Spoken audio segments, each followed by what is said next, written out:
हुकूमतें बदली, चेहरे बदले, साल बदले, लेकिन नैब के आमाल न बदले। अवाम कहते हैं कि नैब की पॉलिसी यही लगती है कि केस बनाओ, दबाव बढ़ाओ, डील हो जाए तो अदालत में मुकर जाओ।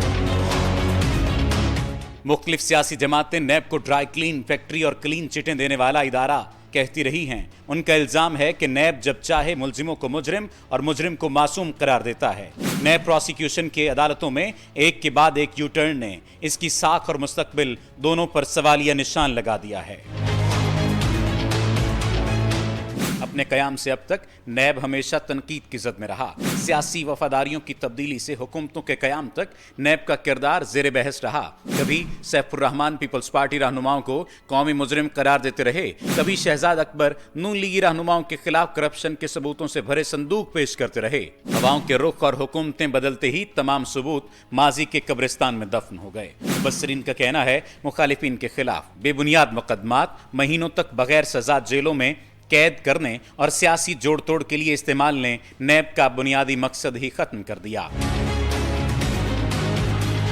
सियासी जमातों की जानिब से नैब के खात्मे के लिए गाहे बगाहे आवाजें बुलंद होती रहीं। शाहिद खाकान अब्बासी भी इन्हीं सियासतदानों में शामिल हैं जो नैब के जबर का निशाना बने। और मैं फिर गुजारिश करूंगा हुकूमत से भी, अगली हुकूमतों से भी, कि इस नैब के इदारे को ख़त्म कर दें, वरना आपका मुल्क नहीं चलेगा। नैब के कयाम से अब तक हर दौर में सियासतदानों पर मुकदमात बनते रहे, लेकिन ऐसा कम ही हुआ कि ये मुकदमात अपने मंतकी अंजाम को पहुंचे हों। आसिफ अली जरदारी, नवाज शरीफ, यूसुफ रजा गिलानी, राजा परवेज अशरफ समेत कई साबिक वज़राए आज़म नैब की चक्की में पिसते रहे। कई ने कैद भी काटी, लेकिन उनमें से कोई भी मुकदमा हतमी नतीजे पर न पहुंचा। किसी को जमानत मिली तो कोई मिस्टर क्लीन करार दे दिया गया। पीपल्स पार्टी के शरीक चेयरमैन आसिफ जरदारी भी कह चुके कि नैब और पाकिस्तान एक साथ नहीं चल सकते। सब पार्टीज भी सोच रही हैं कि नैब के चेयरमैन के पास जाएं।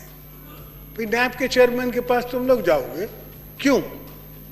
नैब के चेयरमैन को पार्लियामेंट के सामने हाजिर होना चाहिए।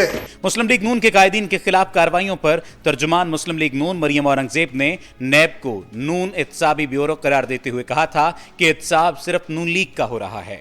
मैं ये समझती हूँ कि नेशनल अकाउंटेबिलिटी ब्यूरो को अपना नाम बाज़ाब्ता तौर पर नून अकाउंटेबिलिटी ब्यूरो रख लेना चाहिए। सरकारी इदारों और उनके मुलाजमीन की रगों में करप्शन इस हद तक रच बस गई है कि जायज़ को नाजायज़ और नाजायज़ को जायज़ साबित करना अब उनके लिए कोई मसला नहीं। बदतरीन कारकर्दगी और अपने ही रेफरेंसेस पर लिए गए यू टर्न से नैब, FIA और एंटी करप्शन जैसे इदारे अवाम में एतमाद खो रहे हैं। ज़रूरत इस अमर की है कि इदारे गैर जानिबदार रहते हुए हकीकी मुतसब का किरदार अदा करें, ताकि मुल्की वसाइल के तहफ़्फ़ुज़ के साथ साथ अवाम का एतमाद बहाल किया जा सके।